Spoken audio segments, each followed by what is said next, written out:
The heavy clack of solid gold slamming onto the pristine white tablecloth echoed through the candlelit restaurant, instantly silencing the ambient hum of soft jazz and polite laughter around us. The arrogant naval commander sitting across from me froze instantly, his tight grip on my wrist loosening as his eyes dropped down to the gleaming metallic disc resting between our plates. That coin was not some cheap token bought at a base exchange or a casual military keepsake. It carried the unpolished, hand-stamped crest of the Joint Chiefs Special Operations Task Force, a terrifying symbol known only to high-ranking officials and classified operators. In defense circles, possessing that specific piece of heavy metal meant one very specific thing. The person holding it answered directly to top-tier federal oversight and held total authority to dismantle careers in seconds.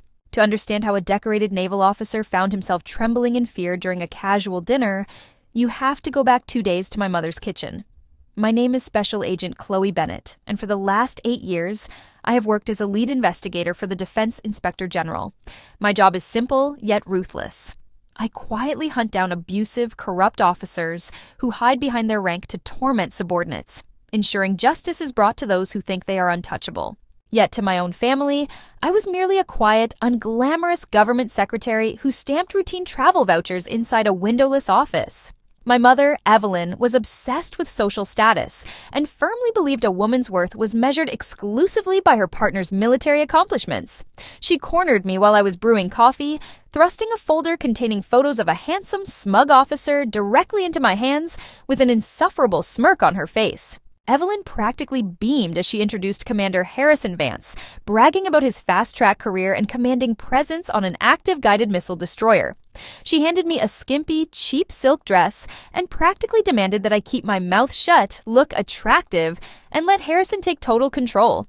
She saw a desperate daughter who desperately needed a strong husband to guide her, while Harrison saw an easy civilian target he could easily dominate and impress. Neither of them had any idea that taking command was literally what I investigated for a living, or that I was about to turn Harrison's world upside down. My family had spent years diminishing my quiet career, constantly parading my cousin's husband, who was a junior lieutenant, around family dinners while treating my government work like a pathetic joke. They assumed I sat in a basement filing papers, completely oblivious to the reality that my clearance level gave me access to their worst nightmares.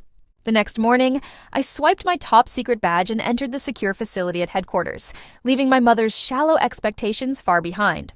Armed security guards stood at attention as I walked past, recognizing the high-level clearance displayed on my chest rather than making shallow assumptions about my appearance. I sat at my dual-monitor terminal, diving straight into a digital forensic audit regarding widespread command abuse and severe retention drops across several naval strike groups. My mentor, Director Sterling, walked into my office a few hours later with a thick personnel file and dropped it onto my desk with a grim expression. He explained that Commander Harrison Vance was currently being considered for a major promotion, but severe anonymous complaints suggested he was terrorizing his crew and destroying morale. I opened the folder, staring directly at the exact same confident, arrogant face my mother had shown me in her kitchen just 24 hours earlier. My mother thought she was setting me up on a dreamy romantic date, while Director Sterling thought he was assigning me a delicate undercover intelligence operation. In reality, Harrison was stepping right into a fatal trap of his own making, completely unaware that his blind date was actually his investigating officer. That evening at the high-end steakhouse, Harrison wasted no time demonstrating his true nature, snapping his fingers rudely at waitstaff, and ordering my food without even asking for my preference. He bragged endlessly about his power, swirling his glass of bourbon while openly mocking my civil service career as cute administrative paperwork. Then, fueled by alcohol and unearned arrogance, he crossed a dangerous legal line by casually revealing classified troop movements scheduled for the Pacific Fleet. Sharing sensitive military deployment details with a civilian was a massive security breach, giving me more than enough legal leverage to end his entire military career on the spot. When I calmly questioned his tactical logic regarding standard fleet protocol, his charming persona vanished instantly, replaced by absolute fury.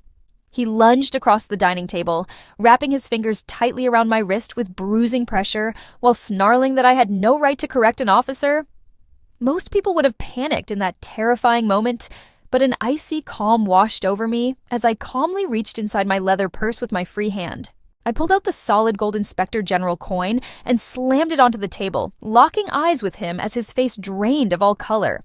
I leaned in close, informing him calmly that he had just physically assaulted a lead federal investigator during an active command climate audit. The arrogant smirk vanished from his face as he released my arm, sputtering panicked excuses before fleeing the restaurant entirely, knocking over his wine glass in complete terror.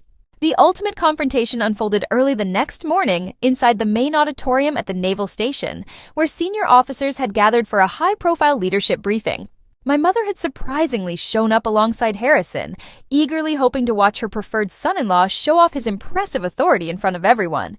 She spotted me standing along the wall in my sharp corporate suit, marching over to whisper furiously that I had ruined my one chance at happiness by upsetting Harrison.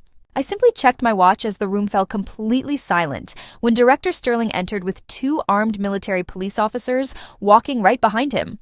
The 4-star director marched directly past the commanding captains, stopping right in front of me to ask for my official investigative assessment of the officer in question. My mother gasped in utter shock as I handed over the thick dossier, clearly stating for the entire room that Commander Vance was officially unfit for duty. I detailed his classified operational security violations and his physical assault of a federal officer, prompting Director Sterling to order his immediate arrest on the spot. The military police forcefully grabbed Harrison, stripping his command pins right in front of the stunned crowd, while my mother watched in absolute horror and utter disbelief. Evelyn stared at me with wide, terrified eyes, finally realizing that the daughter she had belittled for years held the power to destroy powerful men with a single sentence. A few minutes later, my mother chased me down the polished hallway, stammering frantic apologies and trying to rewrite history to save her own fragile pride. She begged me to fix the situation, claiming she never would have pushed Harrison onto me if she had known I possessed such incredible influence. I stopped dead in my tracks, looking at her with total detachment, letting her know that my life was never broken and that I hunted men like Harrison for a living. I turned my back on her panicked pleas, swiping my security badge to re-enter my office where my dedicated team greeted me with subtle, respectful nods. Director Sterling met me near my doorway, offering a genuine word of praise that felt infinitely more satisfying than any fake approval my family could ever offer. Months have passed since that explosive morning, and I have since been promoted to oversee major federal investigations across the entire defense sector. That heavy gold coin sits proudly on my modern desk today, serving as a constant reminder that real authority comes from unyielding integrity rather than a uniform. My mother spent my whole life searching for a powerful man to validate my existence, never understanding that I was born to command my own destiny.